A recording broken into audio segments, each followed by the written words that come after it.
Hi viewers, today మనం మే 6 2025 సంబంధించి current affair discuss చేయబోతున్నాం. దీంట్లో ఫస్ట్ వచ్చేసి రోడ్డు ప్రమాదాల్లో గాయపడిన క్షతగాత్రులకు 1.5 lakhs వరకు ఉచిత వైద్యం అందించడానికి వీలు కల్పిస్తూ నోటిఫికేషన్ జారీ చేసిన కేంద్ర రహదారుల రవాణా శాఖ. అయితే యాక్సిడెంట్ జరిగినప్పుడు మనకు జనరల్గా దగ్గరలో ఉన్న హాస్పిటల్ మనం తీసుకెళ్తాం కదా పర్సన్ని.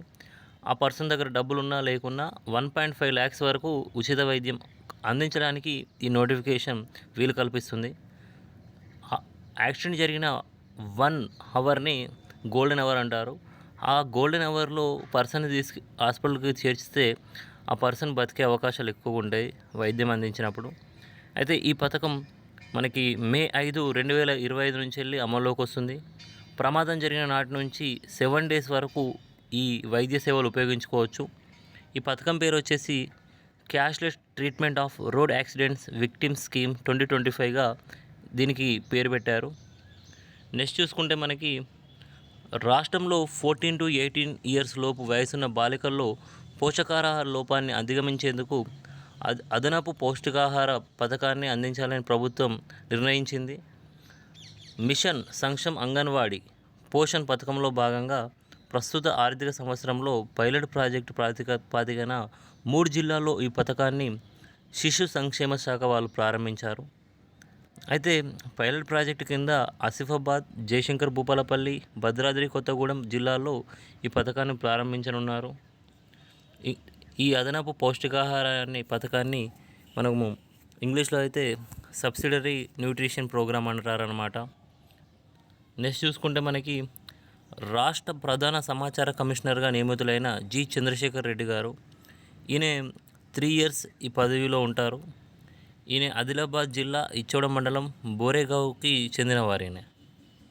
నెక్స్ట్ కండిషన్లో చూసుకుంటే మనకు తెలంగాణ రాష్ట్ర అటవీ అభివృద్ధి సంస్థ FDC ఫారెస్ట్ డెవలప్మెంట్ కార్పొరేషన్, దీనికి ప్రఖ్యాత ఫారెస్ట్ స్టీవార్డ్షిప్ కౌన్సిల్ ధృవీకరణ పత్రం దీనికి వచ్చింది.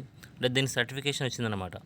ఫారెస్ట్ స్టీవార్డ్షిప్ కౌన్సిల్ సర్టిఫికేషన్ని పొందింది మన తెలంగాణ రాష్ట్ర అటవీ అభివృద్ధి సంస్థ. అయితే దేశంలోనే తొలిసారి ఈ ధృవీకరణ పత్రం పొందిన రాష్ట్ర ప్రభుత్వ సంస్థగా మన తెలంగాణ FDC నిలిచింది. ఈ FSC అంటే ఫారెస్ట్ స్టీవార్డ్షిప్స్ కౌన్సిల్ గురించి చూసుకుంటే ఇది 1939లో ఏర్పాటైంది. ప్రపంచవ్యాప్తంగా అడవుల బాధ్యతాయుత నిర్వహణకి ఇది ప్రోత్సహిస్తుంది. నెక్స్ట్ చూసుకుంటే CBI నూతన డైరెక్టర్గా ఎంపికకి ప్రధాని నేతృత్వంలోని త్రిసభ్య కమిటీ మే 5న సమావేశమైంది.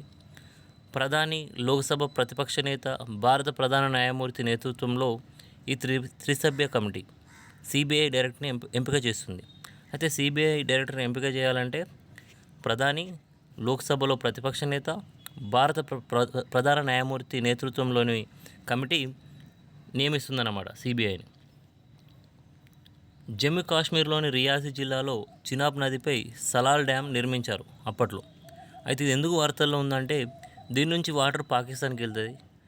ఈ డ్యామ్ యొక్క పూర్తి గేట్లను మన భారత్ మూసివేసింది. సో చినాబ్ నది పైన సలాల్ డ్యామ్ ఉంది. ఇది జమ్మూ కాశ్మీర్లోని రియాసీ జిల్లాలో ఉంది. నెక్స్ట్ చూసుకుంటే RBI వద్ద పసిడి నిల్వలు అంటే గోల్డ్ రిజర్వ్స్ మనకు గత ఆర్థిక సంవత్సరం లాస్ట్ ఫైనాన్షియల్ ఇయర్ ఎంత ఉండే అంటే 379.59 tons ఉన్నాయి. దీంట్లో మనకు దేశీయంగా మన కంట్రీలో 511.99 tons ఉన్నాయి. 348.62 tons వచ్చేసి bank of England, bank for international settlements దగ్గర ఉన్నాయి. అండ్ 18.98 tons గోల్డ్ డిపాజిట్స్ అంటే డిపాజిట్ల రూపంలో ఉన్నాయి. అయితే మార్చి చివరి నాటికి మన దేశ మధ్య ఫారెక్స్ రిజర్వ్స్లో బంగారం వాటా 11.70%. మార్చి చివరి నాటికి మన ఫారెక్స్ రిజర్వ్స్లో బంగారం వాటా 11.70% ఉంది. Thank you. నా ఎక్స్ప్లెనేషన్ నచ్చినట్టయితే లైక్ చేయగలరు, సబ్స్క్రైబ్ చేసుకోగలరు.